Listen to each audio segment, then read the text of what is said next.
हैं। राजस्थान में कोरोना के बढ़ते मामलों को देखते हुए सरकार ने नई गाइडलाइन लागू करने का फैसला किया है। नए साल से फिर से पाबंदियों का दौर शुरू हो रहा है। मुख्यमंत्री अशोक गहलोत की अध्यक्षता में बुधवार को हुई मंत्रिपरिषद की लाइव ओपन बैठक में नई गृह विभाग की नई कोविड गाइडलाइन को मंजूरी दी गई। तो गृह विभाग की नई कोविड गाइडलाइन जिसको मंजूरी दी गई, 31 दिसंबर को नाइट कर्फ्यू में 2 घंटे की छूट रहेगी। हर तरह के समारोह में 200 व्यक्तियों की ही अनुमति होगी। सिनेमा, ऑडिटोरियम और प्रदर्शनी स्थलों पर क्षमता से 50% ज्यादा लोगों को जाने की अनुमति नहीं होगी। रेस्टोरेंट में रात 10 बजे के बाद बैठकर नहीं खा सकेंगे। हालांकि 24 घंटे होम डिलीवरी की सुविधा रहेगी।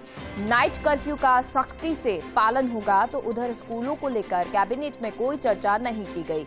गृह विभाग ने विस्तृत गाइडलाइन जारी कर दी है। सिनेमा, मल्टीप्लेक्स, ऑडिटोरियम, प्रदर्शन स्थलों में 3 जनवरी से 50% लोग ही जा सकेंगे। दोनों डोज लेने वालों को ही प्रवेश मिलेगा। अभी तक इन स्थानों के लिए कोई लिमिट तय नहीं थी। तो जहां पहले 100% क्षमता के साथ सिनेमा घर, ऑडिटोरियम, मल्टीप्लेक्स खुल गए थे, वहीं अब दोबारा से नई गाइडलाइन जारी की गई है। और ये नई गाइडलाइन इसलिए क्योंकि लगातार जिस तरह से ओमिक्रॉन के मामले बढ़ते जा रहे हैं, लगातार जिस तरह से ये स्प्रेड हो रहा है, उसको देख के राज्य सरकार चिंतित है। मुख्यमंत्री अशोक गहलोत चिंतित। हालांकि होटल्स की बुकिंग हो गई तो इसलिए ये बुकिंग कैंसिल नहीं करने की बात भी उन्होंने की। साथ ही साथ कहा कि न्यू ईयर का सेलिब्रेशन करें, लेकिन 12:30 बजे तक ये अनुमति होगी। उस दिन थोड़ी सी गाइडलाइन में छूट मिलेगी, लेकिन उसके बाद नाइट कर्फ्यू की सख्ती से पालना होगी। यानी कि रात को 11 बजे से 5 बजे तक नाइट कर्फ्यू रहेगा। वहीं 10 बजे तक बाजार जो है वो बंद हो जाएंगे। तो ये तमाम सख्ती एक बार फिर से लगना शुरू हो गई है। और कारण ये कि ओमिक्रॉन के मामले बढ़ते जा रहे हैं। ऐसे में आम जन के लिए ये बहुत जरूरी हो जाता है कि वो भी सोशल डिस्टेंसिंग का पालन करें, मास्क लगाएं। क्योंकि अगर आप पब्लिक प्लेस पर जा रहे हैं, सार्वजनिक जगह पर जा रहे हैं और वहां पर मास्क नहीं लगाते हैं, तो आपको जुर्माना भी भरना पड़ सकता है। और सहयोगी निर्मल तिवारी हमारे साथ जुड़ गए हैं। निर्मल, तो ये नई गाइडलाइन कल रात को जारी की गई और उसमें बहुत सारी सख्ती की बात भी की गई है, क्योंकि इससे पहले बैठक भी हुई थी, ओपन मीटिंग जो है वो मुख्यमंत्री ने ली थी, विशेषज्ञों से बातचीत की थी। बिल्कुल मेगा, देखिए बड़ा एक डिसीजन लेना था, अहम डिसीजन लेना था, और वो भी उस दौर में जब पर्यटन अपने पीक पर है। यानी कि एक तरफ तो क्रिसमस, उसके बाद न्यू ईयर का सेलिब्रेशन करने के लिए प्रदेश के अंदर अगर बात करें सिर्फ राजस्थान की, तो 10 लाख से ज्यादा बुकिंग हुई पर्यटकों की 24 दिसंबर से 2 जनवरी तक के लिए। इससे करीब 10 से 12 हजार करोड़ रुपए का जो बिजनेस है वो ट्रैवल ट्रेड की इंडस्ट्री जो है वो एक्सपेक्ट कर रही है। यानी कि पर्यटन पूरी तरह से अपने चरम पर है। लेकिन इसी तरह से पिछले 27 दिनों में अगर हम कोरोना की बात करें तो 7 जिलों में फैल गया ओमिक्रॉन का खतरा। खासकर जयपुर में कल जिस तरह से इकराण में नए केसेस सामने आए थे, तो निश्चित तौर पर सरकार को एहतियात बरतनी थी और वही संवेदनशील मुख्यमंत्री ने किया। भी कल बैठक बुलाई, ओपन कैबिनेट बुलाई, तमाम विशेषज्ञों से उसमें चर्चा की। उन्होंने ये जरूर कहा, क्योंकि एडवांस बुकिंग हो चुकी थी ट्रैवल ट्रेड के अंदर, टूरिज्म के अंदर, तो निश्चित तौर पर उनको नुकसान नहीं होना चाहिए, लेकिन कोविड गाइडलाइन का भी पालन होगा। इसका मतलब यह है कि जो न्यू ईयर का सेलिब्रेशन जो पूरी रात चलता है, डांस, डीजे, तमाम तरह की जो थीम बेस्ड पार्टियां होती हैं, वो तो होंगी, लेकिन वो 12:30 बजे बाद उन सबको बंद करना पड़ेगा। और उसके बाद से रात को 11 बजे से सुबह 5 बजे तक का जो नाइट कर्फ्यू इम्पोज किया है वो जारी रहेगा। यही नहीं, ये भी कहा कि जिस तरह से कॉलेज की बात करें, बस, ऑटो, सिनेमा, थिएटर, मॉल, दुकान, वो भी जिनमें डबल डोज वाले जो हैं, जिन्होंने डबल डोज लगवा लिए थे कोरोना वैक्सीन के, उन्हीं को एंट्री मिलेगी। 50% की उन्होंने बात कही कि किस तरह से मॉल और थिएटर 50% की क्षमता से चलेंगे। तो निश्चित तौर पर एक संवेदनशील सरकार का निर्णय है। लेकिन बड़ी बात यही थी कि इसको देखना था कि किस तरह से किसी को कोई नुकसान भी ना हो, खासकर ट्रैवल ट्रेड को जिसने हजारों करोड़ रुपए की बुकिंग की, वो भी उस दौर में मिला जब 2 साल तक कोरोना की चपेट में आने से ट्रैवल ट्रेड पूरी तरह से चरमरा गया था। 30 लाख से ज्यादा लोग प्रत्यक्ष और परोक्ष रूप से बेरोजगार हुए थे। तो निश्चित तौर पर एक बड़ा डिसीजन है और कहा जा सकता है कि लोगों को भी इस बात को समझना होगा कि सरकार ने छूट दी है तो उसका बेजा फायदा ना उठाया जाए, उससे किसी तरह खतरों से ना खेला जाए। क्योंकि ओमिक्रॉन की बात करें, डेल्टा वेरिएंट की बात करें, तो बहुत ज्यादा सक्रियता से कोरोना तेजी से बढ़ रहा है। तो निश्चित तौर पर अब देखना यही है कि ट्रैवल ट्रेड भी इस गाइडलाइन का पूरी तरह से गाइडलाइन है वो तो जारी कर दी गई है। 12:30 बजे तक का न्यू ईयर के सेलिब्रेशन के लिए टाइम भी दिया गया है। अब ऐसे में जो होटल्स हैं, रेस्टोरेंट हैं, जो पार्टी का आयोजन करते हैं, अपनी तरफ से पार्टी का आयोजन करते हैं, जो पर्यटक बाहर से आते हैं उनके लिए, उस पर कोई प्रभाव पड़ता दिखाई देगा? देखिए 7,000 से ज्यादा ऐसे होटल, रेस्टोरेंट और रिसोर्ट्स हैं प्रदेश के अंदर मेगा, जिनके अंदर पार्टी का आयोजन होना है, जिसमें dance, DJ, theme based party होंगी। खासकर जयपुर, जैसलमेर, जोधपुर जैसे इस तरह के तमाम जो प्रमुख शहर हैं, उनको साफ तौर पर कह दिया गया है, गाइडलाइन जारी होने के साथ ही जो गृह विभाग ने जो गाइडलाइन जारी की उसमें साफ तौर पर कहा है कि किसी भी सूरत में कोविड प्रोटोकॉल नहीं हटना चाहिए, कोविड प्रोटोकॉल का सख्ती से पालन होगा।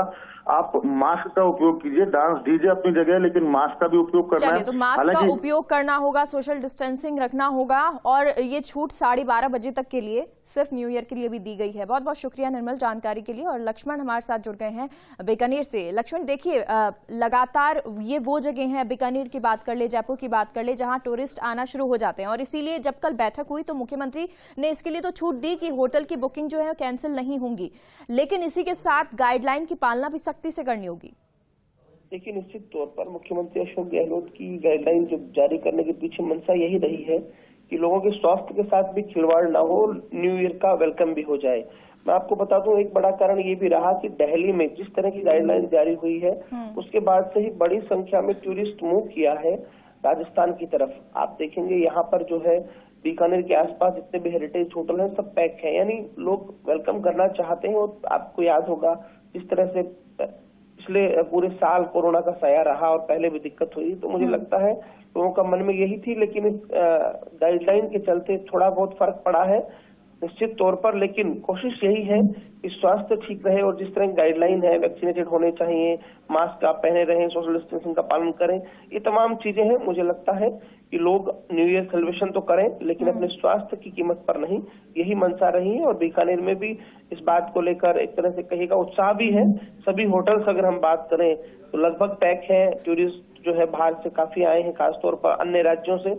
तो हालांकि फॉरेनर्स तो नहीं है इस बार, लेकिन अन्य राज्यों में टूरिस्ट बड़ी तादाद में यहाँ पहुंचे हैं। और जैसा कि मैंने कहा कि दिल्ली में गाइडलाइन के बाद वहां का टूरिस्ट भी राजस्थान में शिफ्ट हुआ है। तो बस यही है, गाइडलाइन के साथ बेहतर तरीके से लोग एंजॉय करें। चलिए, बहुत बहुत शुक्रिया लक्ष्मण जानकारी के लिए। और रवि उदयपुर से जुड़ गए हैं। रवि, देखिए उदयपुर में भी बहुत पर्यटक पहुंचते हैं और ये न्यू ईयर का टाइम होता है जब पर्यटक इन जगहों को घूमना चाहते हैं। यहाँ पर जो होटल्स में बुकिंग होती है वहां पर होटल की तरफ से जो पार्टियों का आयोजन किया जाता है उसको वो एंजॉय भी करते हैं। अब ऐसे में जो गाइडलाइन आई है उसके बाद किसी तरह का प्रभाव पड़ेगा पर्यटन पर या टूरिस्ट जो आ रहे हैं उन पर? जी बिल्कुल, देखिए मेगा, उदयपुर जो है पूरी देश और दुनिया में अपनी नैसर्गिक खूबसूरती के लिए जाना जाता है। यहाँ के जो होटल्स हैं वो दुनिया में सबसे टॉप कैटेगरी के हैं। तो ऐसे में भारी तादाद में जो सैलानी हैं, खासकर पूरे देश भर से सैलानी जो हैं वो 25 तारीख यानी कि क्रिसमस के बाद से ही यहाँ पहुंचना शुरू हो गए थे।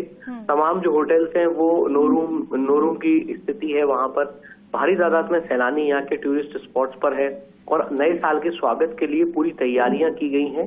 कल जब मंत्री परिषद की बैठक होनी थी उससे पहले ही जो तमाम जो इस सेक्टर से जुड़े हुए लोग थे वो टकटकी लगाए थे कि कोई ऐसी गाइडलाइन ना आए जिससे कि उनके इस व्यवसाय पर प्रभाव पड़े, चूंकि 2 साल से ऑलरेडी वो इससे प्रभावित हैं। लेकिन जिस तरह से छूट दी गई है, लेकिन साथ ही पूरी कोविड गाइडलाइंस की पालना हो ये सुनिश्चित करना होगा होटल्स में जो पार्टियों के आयोजन होने उनको लेके। तो तमाम तैयारियां पूरी की गई हैं। हालांकि ये बड़ी चुनौती भी होगी कि जब डीजे की धमक के बीच में मास्किंग का उपयोग हो, सोशल डिस्टेंसिंग मेंटेन की जा सके, तो ये जो तमाम चीजें हैं चुनौती जरूर होंगी, लेकिन खलल ना पड़े नए साल के स्वागत में और व्यवसाय पर कोई खलल ना हो, चूंकि एक बड़ी आशा रखता है। बिल्कुल, और इसलिए थोड़ी सी छूट भी दी गई है कि आप 12:30 बजे तक न्यू ईयर के दिन सेलिब्रेशन कर सकते हैं, लेकिन साथ ही साथ सख्तियां भी लगाई गई हैं। बहुत बहुत शुक्रिया रवि जानकारी के लिए। और जोधपुर से राजीव हमारे साथ जुड़े हैं। राजीव, जोधपुर में भी पर्यटक बहुत आता है और अभी 10 बजे तक बाजार जो है वो बंद करने की भी सख्ती की गई है, गाइडलाइन जो है वो जारी की गई है। जोधपुर में इसका कितना प्रभाव रहेगा और क्या जो होटल व्यवसायी हैं वो इस चीज को, होटल स्टाफ है उनको ये वो पाबंद कर पाएंगे कि जो लोग वहां पहुंचे हुए हैं पार्टी कर रहे हैं वो मास्क लगाएं, सोशल डिस्टेंसिंग कर पाएं? देखिए, जिस तरीके से राजस्थान सरकार की कल जब बैठक हुई है, मुख्यमंत्री अशोक गहलोत ने इसको गंभीरता से लिया है। उसके बाद में जोधपुर में तो कम से कम पूरे प्रदेश के अंदर सबसे अच्छा मैसेज आएगा, किसी प्रकार का कोई न्यू ईयर का सेलिब्रेशन जोधपुर में नहीं होगा। उमेद क्लब जो सबसे बड़ा 4000 से अधिक सदस्यों का जो क्लब है, उन्होंने प्रोग्राम कैंसिल कर दिया है। होटल्स की बात करें, जो गेस्ट रुके हुए हैं वो इक्का दुक्का या क्योंकि यहाँ पर नाइट स्टे की संभावना कम होती है।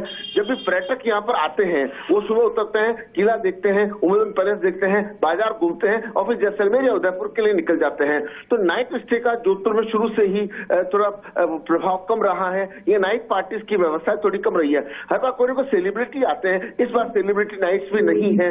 तो कुल मिला के कहा जा सकता है कि जिस तरीके से पुलिस कमिश्नर जोश मोहन और जिला कलेक्टर इंद्र सिंह की अपील जो है वो कारगर साबित हो रही है और यहाँ जो आयोजक करने वाले लोग हैं वो स्वेच्छा से आ गए हैं। कोविड का जो खतरा है उसको देखते हुए जो सरकार की गाइडलाइन है उसकी भी पालना करें, लेकिन फिर भी एहतियात के तौर पर पुलिस कमिश्नर ने विशेष टीमों का गठन किया गया है और किसी भी पार्टी में अगर कोई बिना मास्क दिखाई देता तो उसके खिलाफ कार्रवाई होगी और उसके साथ सड़कों पर भी अगर बिना मास्क के आप दिखाई देते हैं जो जुर्माना भी लगाया जाएगा, जिसके लिए गाइडलाइन भी बनाई गई है, साथ ही साथ सख्ती से पालना भी की जाएगी। बहुत बहुत शुक्रिया राजीव जानकारी के